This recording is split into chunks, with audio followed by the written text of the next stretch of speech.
ताजा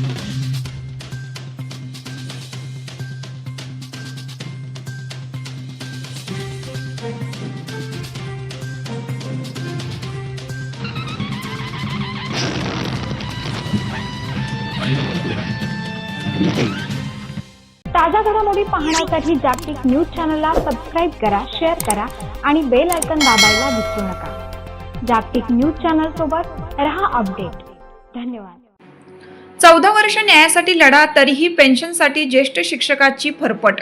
शिक्षण विभागाच्या दिरंगाई विरोधात संतापाची लाट। दाभाडी तालुका मालेगाव जिल्हा नाशिक येथील सेवानिवृत्त मुख्याध्यापक वाल्मिक दामू नंदन यांना तब्बल 14 वर्षाच्या कायदेशीर लढ्यानंतर न्यायालयाने न्याय दिला। मात्र शिक्षण विभागाच्या हलगर्जीपणा, दिरंगाई आणि कथित राजकीय दबावामुळे आजही त्यांना पेन्शन व इतर हक्काचे लाभ मिळाले नसल्याने संताप व्यक्त होत आहे। किसन जयराम निकम विद्यालय दाभाडी येथील मुख्याध्यापक म्हणून कार्यरत असलेल्या नंदन यांना संस्थेकडून सूडबुद्धीने दिनांक 1 जानेवारी 2011 रोजी सेवेतून कमी करण्यात आलं होतं। अन्यायाविरोधात त्यांनी न्यायालयीन लढा सुरू केला। अखेर दिनांक 17 मार्च 2025 रोजी न्यायाधिकाऱ्याने नंदन यांच्या बाजूने स्पष्ट निकाल देत शिक्षण विभाग व उपसंचालक शिक्षण विभाग नाशिक यांना 40 दिवसाच्या आत पेन्शन व इतर लाभ अदा करण्याचे आदेश दिले। मात्र न्यायालयाचा आदेश धाब्यावर बसवत तब्बल 13 महिने उलटून गेले तरी संबंधित अधिकाऱ्यांनी कोणतीही ठोस कारवाई केली नसल्याचा गंभीर आरोप होत आहे।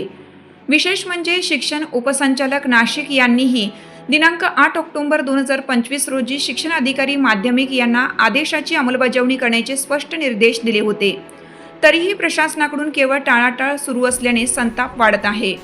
वाल्मिक नंदन यांनी आरोप केला आहे की संस्थेने उच्च न्यायालयात अपील केले असले तरी ट्रिब्युनलच्या निर्णयाला कोणतीही स्थगिती नाही, त्यामुळे तो निर्णय बंधनकारक असताना काही अधिकारी जाणीवपूर्वक माझी पेन्शन रोखत आहेत। संबंधित संस्थेच्या अध्यक्षांचे शिक्षण मंत्र्यांशी निकट संबंध असल्यामुळे शिक्षण विभागावर राजकीय दबाव टाकला जात आहे। जून 2020 मध्ये सेवानिवृत्त झालेल्या नंदन यांना आजपर्यंत पेन्शनपासून वंचित ठेवण्यात आलं आहे। अखेर न्यायासाठी हतबल झालेल्या या ज्येष्ठ नागरिकाने 13 मे 2026 पासून दाभाडी येथील छत्रपती शिवाजी महाराजांच्या पुतळ्यासमोर आमरण उपोषण सुरू केलं होतं।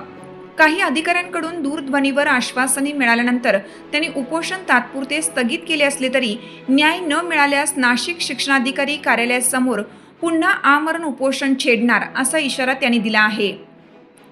माझ्या कुटुंबावर उपासमारीची वेळ आणण्यात आली आहे। माझ्या जीवितास काही बरे वाईट झाल्यास संबंधित अधिकारी जबाबदार राहतील असा थेट इशाराही नंदन यांनी दिला।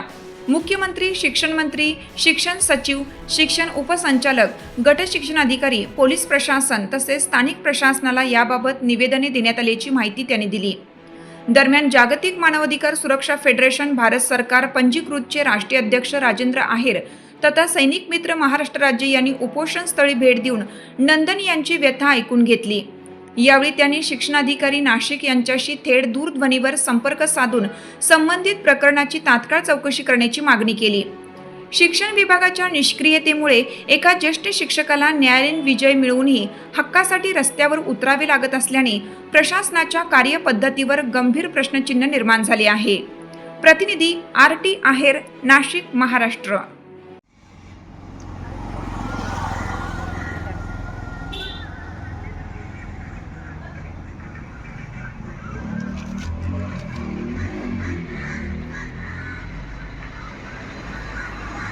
आपलं जागतिक न्यूज चॅनलमध्ये स्वागत। आपल्याला आमरण उपोषण करण्याची वेळ का आली आणि कशामुळे आली आणि कोणामुळे आली, आपण त्याबद्दल काय सांगाल? मी वाल्मिक दामू नंदन दाभाडीलाच राहतो। माझी मुख्याध्यापक आहे केजन विद्यालय दाभाडी, या ठिकाणी मी मुख्याध्यापक म्हणून कार्यरत होतो। 1989ला त्या संस्थेत रुजू झालं। तेव्हापासून तर 2010पर्यंत व्यवस्थित चालू होती सर्व, परंतु संस्था चालकांच्या काही गोष्टींमुळे आम्हाला राग आला। अर्थात सर्व शिक्षकांनी माझ्याकडे तक्रार केली आणि त्यामुळे मी वरिष्ठांकडे तक्रार केली। त्याचा राग घेऊन संस्था चालकांनी मला नोकरीवरून अगदी कोणत्याही कारणामुळे, कारण नसताना कमी केले 2011मध्ये। तर तेव्हापासून जवळजवळ 15 वर्ष कोर्टात मी नाशिक ट्रिब्युनल येथे लढलो। त्या ठिकाणी आता मागच्या वर्षी म्हणजे 17/3/2025 रोजी माझ्याकडून निकाल दिला ट्रिब्युनल कोर्टाने की पेन्शन किंवा इतर जी काही भरपाई असेल ती 40 दिवसात संस्था, उपसंचालक, शिक्षण अधिकारी, मुख्याध्यापक या सगळ्यांनी द्यावी व अशा पद्धतीचा आदेश माननीय न्यायालयाने केला. न्यायालयाने आदेश देऊनही ते ऐकत नाही, याचं कारण काय आहे? म्हणजे नेमकं काय हो? माननीय न्यायालयाने 40 दिवसाची मुदत दिली होती यांना म्हणजे पूर्तता ते करायची. न्यायालयाचा अवमान करताय असं तुमचं म्हणणं आहे, म्हणून तुम्ही आमर उपोषण आज लावलेलं आहे. 14 महिने होऊन गेले, अजूनपर्यंत त्याची काही कार्यवाही नाही. मी अनेक पत्रव्यवहार केले, अगदी 8 स्मरणपत्र पाठवली. इतर शिक्षणाधिकारी असतील, उपसंचालक असतील, उपसंचालक साहेबांनी तर त्यांना आदेश पण दिला, त्यांनी चौकशी केली आणि न्यायालयाचा निकाल ग्राह्य धरून त्यांनी माननीय शिक्षणाधिकाऱ्यांना तसे आदेश दिले. शाळेचं नाव काय तुमच्या त्या? किसन जयराम निकम विद्यालय दाभाडी. मॅडम आपलं काय आहे विशेष? निकाल 17/3/2025 रोजी लागला. त्याच्यामध्ये स्पष्टपणे म्हटलेलं आहे की संस्थेने बुद्धिपोटी यांना कमी केलेलं आहे, तर यांना म्हणजे यांचा पैसा भरून द्यावा आणि पेन्शन लागू करावी. आणि त्यांनी जर असं केलं नाही तर हे शिक्षण अधिकाऱ्यांनी करावं, परंतु संस्था करणार नाही हे म्हणजे कोर्टालाही माहिती होतं. पण हे काम शिक्षण अधिकाऱ्यांचं आहे, त्यांनी केलं पाहिजे.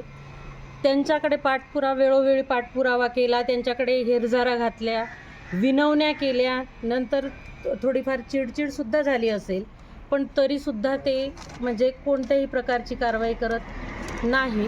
पुढील पाऊल आपण काय उचलणार आहे जर तुम्ही इथं आमर उपोषण माननीय करता? शिक्षणाधिकाऱ्यांकडे मी काल गेलो होतो, तर त्यांनी सांगितलं की ते हायकोर्टात गेले आहेत, त्यामुळे तुम्हाला देता येणार नाही असं त्यांनी सांगितलं. परंतु 18/2/2025 विश्वास तुळशीराम पाटील धुळे यांची अवमान याचिका जर पाहिली, जोपर्यंत स्टे येत नाही हायकोर्टाचा तोपर्यंत हा ट्रिब्युनल कोर्टाचा निकाल लागू होतो, तो त्यांना बंधनकारक आहे, तरीसुद्धा ते कारवाई करत नाही. तुमचं म्हणणं आहे की हे कारण बाबा असं? हां, त्यांचं तेच म्हणणं की संस्थेने म्हणजे असे कोर्टात गेलेले आहेत, त्यामुळे आम्हाला देता येणार नाही. तुम्हाला काही प्रत दिली का त्यांनी कोर्टात गेले? काहीच दिलेलं नाही, काहीच माहिती दिलेली नाही.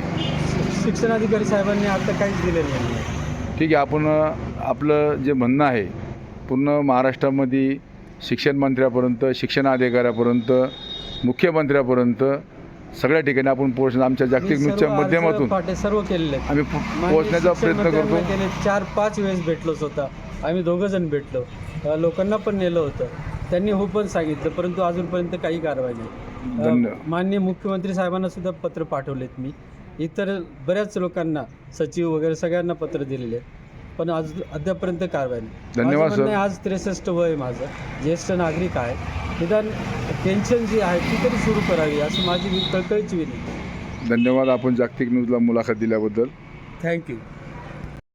नमस्कार, मी सुचिता कुलकर्णी. आपण पाहत आहात जागतिक न्यूज चॅनल. पाहुयात आताची ठळक बातमी.